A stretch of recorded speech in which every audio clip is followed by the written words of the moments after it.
Quisiera brindar un gran y cariñoso saludo en el nombre de nuestro Señor Jesús y comenzamos a plantearnos un desafío importante sobre Isaías 7:14. Hicimos una pregunta interesante. ¿Es Isaías 7:14 realmente una profecía mesiánica?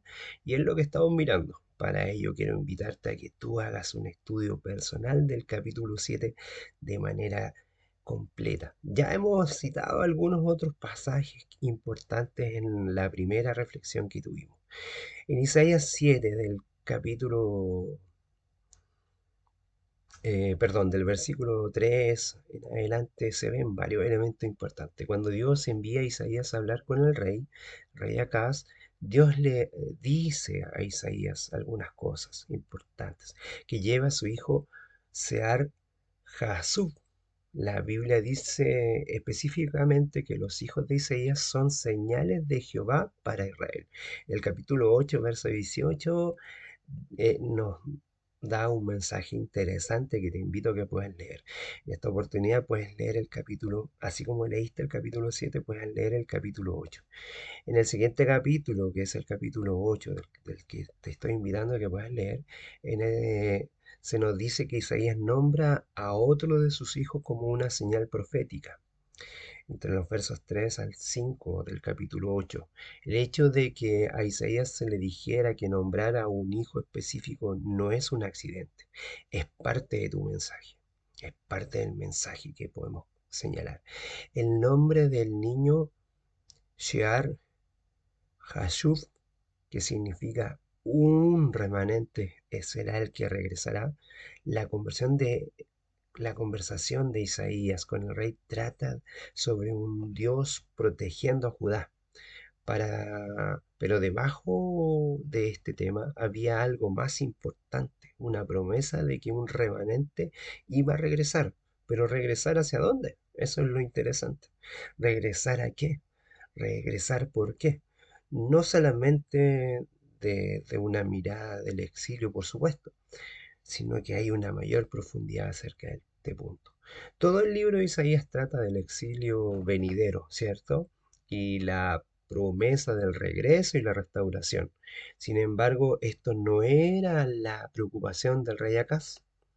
Estaba preocupado por sus enemigos en ese momento y Dios prometió protegerlo contra sus enemigos, contra estos enemigos. Sin embargo, Dios también habló claramente de algo más grande que esto y trajo a Isaías con el mensaje de que un remanente iba a regresar. Si lees juntos haz la lectura junto de Isaías 7:12. En este mensaje central que se repite con frecuencia, es también una futura esperanza mesiánica. Isaías le habla al rey Acaz en singular, pero cuando llegamos al versículo 13, la gramática cambia y le habla a la casa de David en plural. Aunque es difícil notarlo en el inglés, por ejemplo, los pronombres cambian del singular you al plural you, eh, y las formas verbales regresan a una dirección plural. Isaías pronunció su profecía de una manera que se dirigió a una audiencia más amplia que solo el rey. Isaías 7 es importante que puedas leerlo, pero no puedes leerlo sin estudiar Isaías 8. Isaías 8:8 continúa haciendo una referencia a Emanuel como aquel a quien pertenece la tierra. Entonces, el Hijo prometido de Isaías 7:14 se presenta en un contexto más amplio, no como un mero espectador. Y lo puedes ver en Isaías 9, en los versos 6 al 8, y se describe al Hijo prometido que se sentará en el trono de David y gobernará para siempre. Ya en Isaías 11 habla de un rebaño del tronco de Isaí, el padre de David, que gobernará con justicia. La imagen es de la casa de David como un árbol que ha sido cortado hasta el tocón. Pero un nuevo brote hace crecimiento del árbol y produce una nueva vida.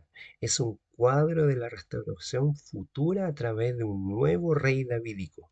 hay un tema constante del nacimiento de este futuro Mesías y recorre todo el pasaje y comienza con Isaías 7:14 y la promesa de Emanuel, el Dios con nosotros.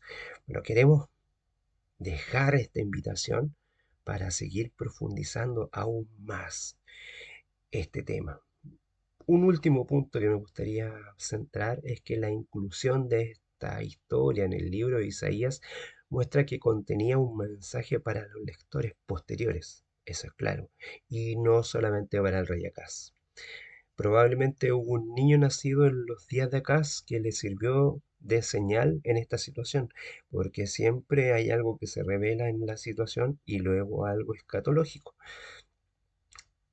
Y esto sirvió, pero no se nos dice nada más sobre él porque ese no era el objetivo de esta historia.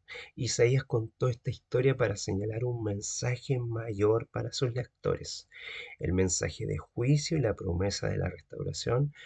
Hubo un doble cumplimiento de esta profecía que fue diseñada por Dios desde el principio. Esto es fundamental que lo entiendas. Esto es lo que hizo que esta historia fuera significativa incluso para los lectores originales de Isaías, quienes habrían leído este capítulo mucho después del rey Acaz y de la liberación de Jerusalén y de la amenaza inmediata y temporal. Piensa tú que después del exilio babilónico, 70 años después de haber estado los judíos en Babilonia, recién pudieron leer parte del compilado que había dejado Isaías para las futuras generaciones. Así que tiene que quedarte muy claro.